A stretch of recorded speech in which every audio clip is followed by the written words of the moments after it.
que creiem que s'ha d'impulsar en polítiques de joventut i fruit de les propostes s'acaben elaborant objectius i discursos en la manera de com s'han de treballar aquestes polítiques, i aquí sí que ens sortiran propostes concretes, i el que a mi m'agrada dir i explicar com a compromisos, perquè a vegades utilitzem paraules tècniques molt complicades, el que hauran de ser la vintena, els 25, els 30, els 20, no sé quants seran, compromisos que el govern adquirirà amb els joves per d'aquí 10 anys. És a dir, xifres quantificables i mesurables de com hem de treballar pels joves i com podrem canviar la realitat del 2010 al 2020.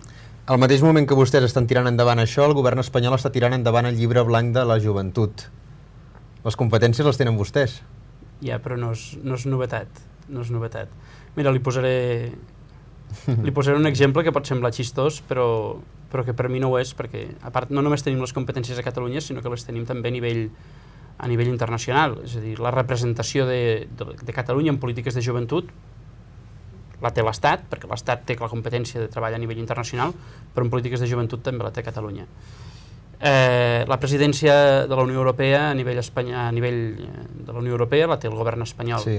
Fa relativament ben poc es va fer una cimera de joventut de tots els estats d'Europa a Jerez.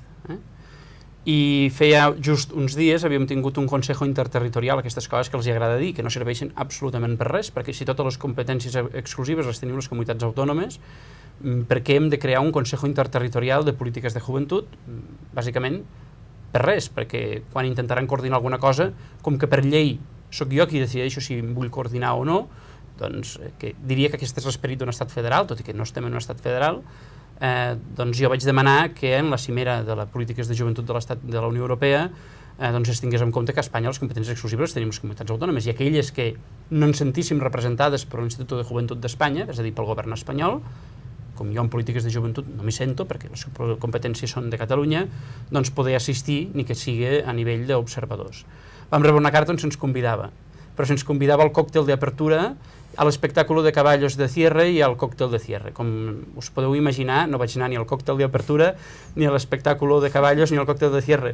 Primer, perquè estem en un moment de crisi i no faré un viatge per anar a fer un còctel, i segon, per dignitat, també, no? Perquè jo crec que no ens pertoca.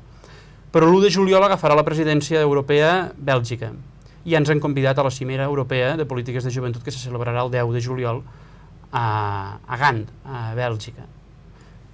De fora vingueren a ensenyar-nos com s'han de treballar, doncs bueno, no ho sé, Catalunya assistirà com a país observador, perquè no som un estat, a la cimera europea de polítiques de joventut que es farà a Bèlgica, perquè Bèlgica tindrà la presidència, però ara l'ha tingut Espanya i la sensibilitat ha sigut zero. Però és que n'hi afegiré més. Catalunya ha demanat ser membre de predret a l'European Youth Card Association, és a dir, l'Associació Europea o del Carnet Jove.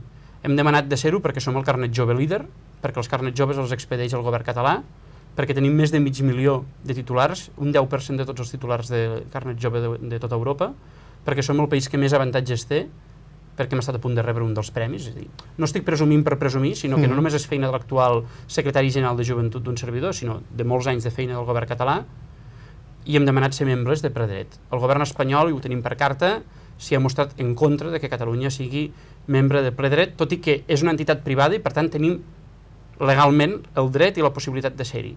Per tant, que ara vulguin fer un llibre blanc sobre polítiques de joventut plou sobre mullat. Demostra una vegada més que el govern espanyol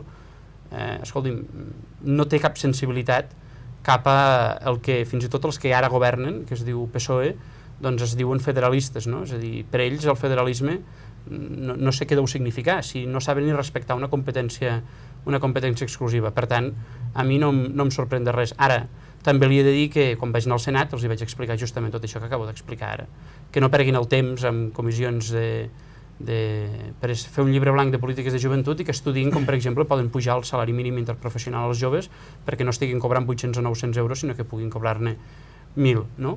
Com a mínim 1.000, i que puguem anar avançant cap aquí. Però bé, oïdors, és a dir, no hi ha més sort que aquell que no hi vol sentir. Una comissió, per cert, que el dia que hi vam ser-hi tampoc vam trobar suport dels partits catalans, excepte un senador d'Esquerra Republicana i del PSC, del grup d'Entesa, que és qui va proposar la meva compareixença, ja que els senadors de Convergència aquell dia no hi van assistir. La qual cosa també vull dir que lamento, ja que el dia que compareix un membre del govern català al Senat, entenc jo que els partits catalans el mínim que podrien fer és estar també a la comissió. Però bé, el govern espanyol actuat així amb el PP i continua actuant així amb el PSOE. Anem a un dels temes que està més en boga i a part a la ciutat on es troba vostè avui, que és Vic. Anem al tema de la immigració. Vist des del punt de vista juvenil, la cohesió de la immigració, l'emancipació, com es viu? És un repte de futur? La integració existeix entre els immigrants, entre els joves? Jo crec que es viu millor del que alguns discursos volen fer veure. I la prova és que tampoc tenim uns índexs de problemàtica elevat i que, a diferència del 2003, ens trobem amb que un de cada 4 joves és d'origen immigrat o fill de famílies immigrades. Estem en un 25 i pico % de taxa d'immigració entre la població juvenil a Catalunya, quan la taxa d'immigració a Catalunya, si no recordo malament, estem a un 15 o un 17 amb el global. L'any 2003 no arribàvem al 3% i l'any 2010 estem al 25%. Això, per tant, suposo que no se li escapa que el nou Pla Nacional de Joventut apareixerà amb la força que no apareixia a l'anterior, i no només això, sinó que veient que la immigració aquests anys ens ha aparegut i ens ha agafat d'aquella manera en polítiques de joventut, establirem mecanismes de revisió del Pla Nacional perquè en 10 anys, si aquests 10 anys ha passat això amb immigració, els propers 10 anys poden canviar moltes altres coses, no? Jo crec que es viu francament bé, la barreja que es produeix a l'escola i a nivell i als instituts, ensenyament secundari, jo crec que propicia l'entesa entre totes les realitats. Hi ha conflictes. Fa ben poc, a l'anterior revista que fèiem del Carnet Jove, dit en una revista que havíem aquest mig milió de titulars, entrevistàvem a una noia d'Ulldecona, que és d'una família marroquina, que va arribar a Catalunya amb 6 anys, més o menys, i que ell ens explicava tot el xoc que va arribar. Per exemple, el primer és que feia 5 anys que no veia el seu pare i no el recordava des que en tenia un. Per tant, tenia por de veure el seu pare perquè no recordava quina persona era. A partir d'aquí problemes d'identitat, no? De tant en tant de dir soc catalana, soc marroquina. Per això nosaltres vam fer un estudi fa relativament poc, on també quan parlem de joventut i immigració crec que hem de diferenciar del que estem parlant.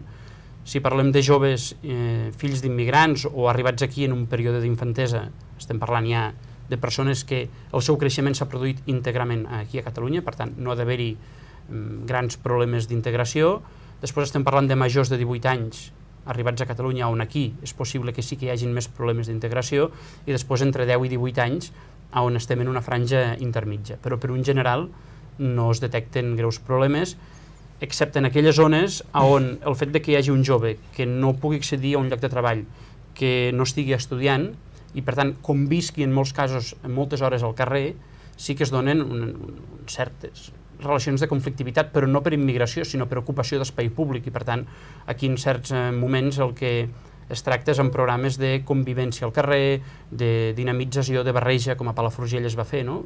La immigració havia substituït espais per a la joventut i a través de música o canals indirectes del hip-hop, de barrejar grups de diferents orígens, s'ha aconseguit una barreja on tothom conviu en els mateixos espais sense cap tipus de problema. Jo crec que si s'hi actua tot és canalitzable. El problema és quan no es fa res, o algú ens diu que no hi ha problemes, o algú ens diu que hi ha molts problemes però no actua sobre la realitat. Llavors, si apareixen problemes, lògicament apareixeran, perquè si ningú hi actua, doncs és lògic que acabin apareixent. Vostè deia que no és més sord que aquell que no hi vol sentir, no és més cec que aquell que no hi vol veure moltes vegades, no?